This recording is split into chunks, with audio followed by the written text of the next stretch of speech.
Alright lads, so the 6th anniversary point event is finally here. We're going to be breaking it down, why you should farm it, and why everyone watching this video at the bare minimum should get 5 million points.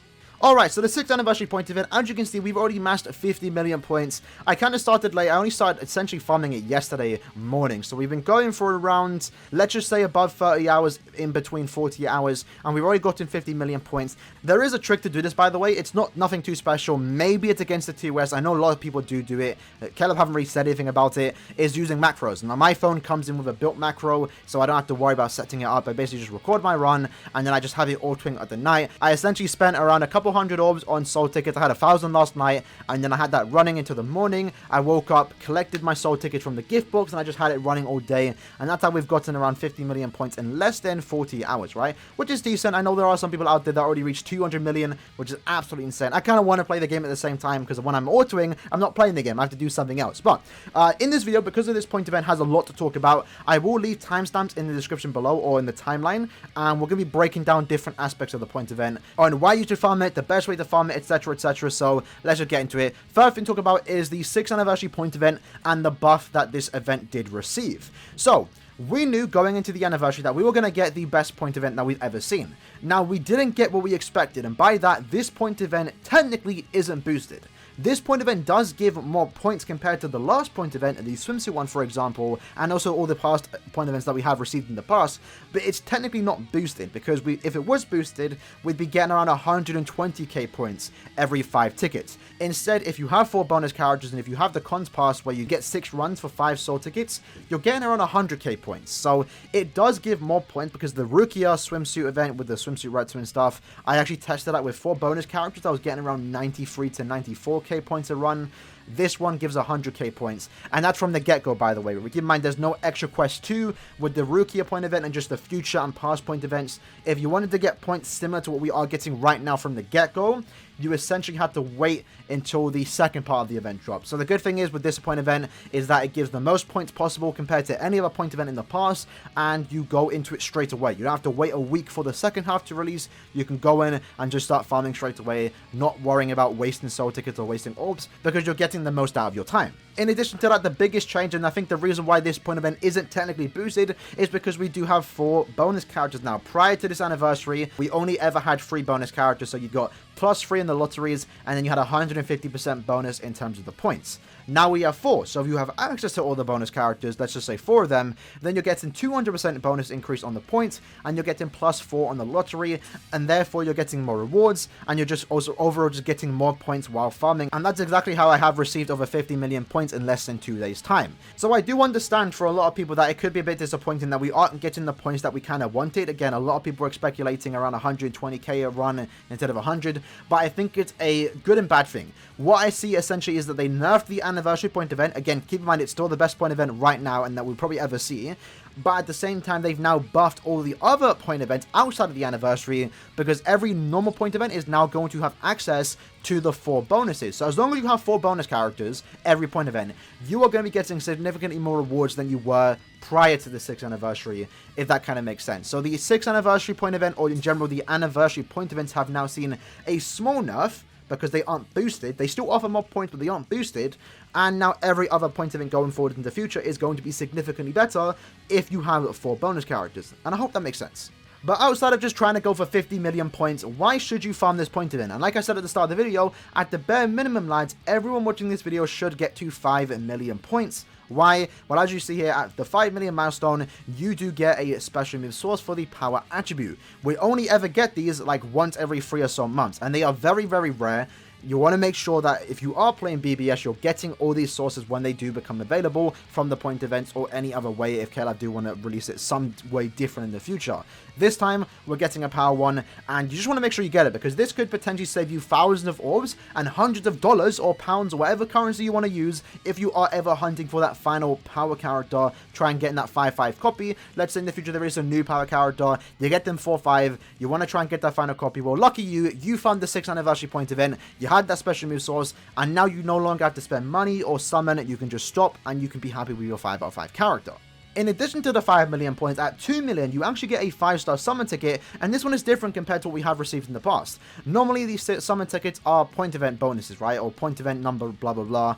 This one is the 6th anniversary one. The reason why it's different is because it does offer you seasonal characters and also premium characters. The normal point event tickets only give you premiums. This one can give you premium and or seasonals. I myself actually bought a Parasol Aizen. Kind of funny, kind of got baited. I heard Aizen, thought it was the 6th Annie, it wasn't, it was the Parasol one. So a lot of us I know, again including myself, did walk away with a seasonal character, and if you are someone that is missing those seasonal characters, it's overall just more characters to pull for that you could potentially get orbs from if they're new, right? And especially if you're a newer player, getting seasonal is always nice because they are somewhat more limited compared to the premium characters. Now, if you are wondering who to use that special move source on, I recommend using it on these two characters right here. The 5th anniversary Ichigo, and also the Mummy 1000 Blood War 10 years later version of Rukia. More so Rukia because she is a limited character. We don't even know when manga characters are going to get even reruns anymore because we haven't had one since Rukia's rerun back in, 2 months ago. It's been 2 months, lads, since we've had any kind of manga banner. So that's kind of scary to think about. I don't want to, spread any false information, like maybe they can't even do reruns anymore, but it does beg the question, why haven't we had a single manga character rerun banner in the last 2 months? I'm not really sure why, but I definitely recommend using it on these two characters because they are the best the power attribute has to offer. Rukia being an amazing character, being limited with the Bankai button, with the transfer button. She's a very good character. And 5th anniversary Ichigo basically being the best power character in the game. Yes, he's premium, and maybe you don't want to use on him because he's a lot more common. But if you have him 4-5, I would definitely recommend giving the source if you are done summoning on the Aizen banner and therefore done trying to potentially get dupes of this anniversary Ichigo. Now, personally, when it comes to special move sources, I don't like using him until I can get the character 5-5. So let's say, for example, this Okura. Let's say he was the best character in the game. He was the best power character in the game. I have him 3-5. I'm not going to use the source on him to get him 4-5 because it wouldn't give that big of a buff. Now, the order of my slots aren't the best here. It should be SP, Focus, and Attack instead of have Stamina, Attack, and Defense. That's just because of the order here. But let's just say hypothetically, if I did give him that 4th dupe, that would have been Stamina, which would have been nice, but it's not going to be that big of a buff compared to Orihime, for example, who is 4-5. So if I did give her that final dupe, let's say right now, that would make her 5-5, it would unlock the 6th slot, and therefore she could get 500 additional SP, or 1000 additional focus, and overall it would just make her a significantly better character. Now, I am tempted to use on her because I do very much like this Orihime. She's not an amazing character whatsoever, but I think Transcendence would definitely make her more enjoyable because she does have problems with her strong attacks. But yeah, personally, I'm just going to save it and wait for a new power character that does beat these two characters right here, because when that does happen, that's a character you want to get, because these two characters are absolutely broken. Now, moving on from that, let me actually say how I have been beating it very quick. So, if I'm manually playing with, let's say, for example, 6th anniversary Aizen, I'm clearing in less than 30 seconds time. But, obviously, I have things to do. I don't want to be maining this point event all day. So, what I like to do is put it on auto. I have a macro set up on my phone. I have my phone actually comes built in with a macro, so it's a lot easier to set up.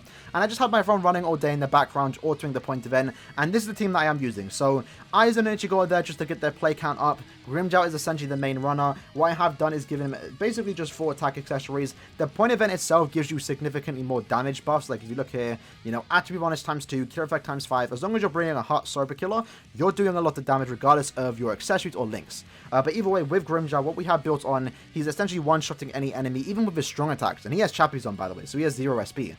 But we did give him the Ryok Kotsujo. Again, 20% attack, so it again doesn't matter, right? But it does give him 50% additional movement speed, so when it comes to autoing, we are clearing significantly faster. And I do recommend, if you have Grimmjow, he's probably the best auto that you can use, to my knowledge. You can use Tokinada, you can use Misaki, but they're ranged characters. They're not as fast as, Grimmjow, for example, who has a very good strong attacks. He has a lunge, SA 1 and 2. He's pretty much one-shotting any enemy here, as you can see. Even with his strong attacks, he's one-shotting. So I definitely recommend, if you want to farm as fast as possible, Grimmjow is probably the go-to. In fact, because we're doing so much damage, I'm actually giving him a 4-star Ryok Kotsujo. Again, hope I said that right, because that would make him clear a lot faster. Now, the macro that I have set up is essentially to do a single run, so 1 run, which is 5 soul tickets, every 2 minutes.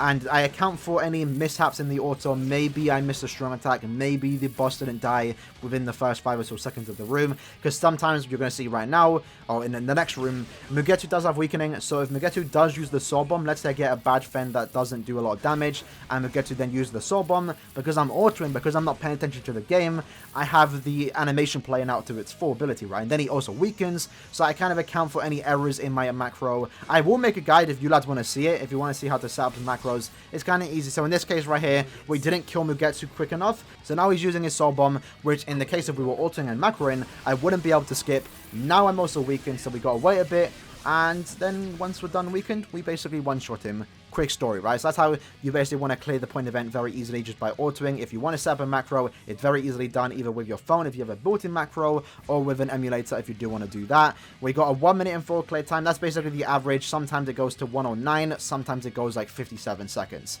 And now, what do we get when it comes to the points? Did we get 100k? We did, so 103k points, that's definitely the highest I think we've ever seen with 4 bonus characters with the cons pass. And when it comes to the rewards, the lottery rewards actually shafted us, so nothing there. But why would you want to farm this point event, you might be wondering? Why would you want to go past 5 million points? Well, as you saw, we had 50 million points, and with the accessories, we can see from 50 million points, we have received thus far 172 Brave Soul accessory tickets. And when it comes to the characters, we have received 251 Brave Soul summon tickets. So what I will be doing is going ham in the point event. My goal is to get around 500 million plus points. And at the end of that goal, I'm then going to use all my tickets for another video right before the 6th anniversary does end, in the hopes to get a new character. I recommend actually saving them because there is a good chance before this point event does end, we get a new arena banner. It's not guaranteed, but there's a chance it can happen, and it's just nice to have some tickets ready, so you could potentially pull them off that. And especially for the lads that have missed the chance to pull Aizen, again, you can pull them from tickets. Yes, it's very, very low, but a lot of people have been doing it. So if you haven't got any much orbs left, your last chance for the most part, once the banner's gone, to get Aizen is from these tickets until he returns, probably 6 months' time on the post-election banner. But that being said, lads, that was the video for today, breaking down the 6th anniversary point event. A very good event. It's not as what we wanted it because it's not boosted, but it still offers more points than any other event in the game, so I definitely recommend farming it. Get to the 5 million points, get your 5-star ticket, get your free dupe, and if you are someone that wants to go the extra mile to get significantly more Brave Soul character tickets or Brave Soul accessory tickets, then I definitely recommend setting up a macro and just going ham on this point event. That being said, I hope you guys did enjoy the video, and I'll see you guys in the next one. Peace.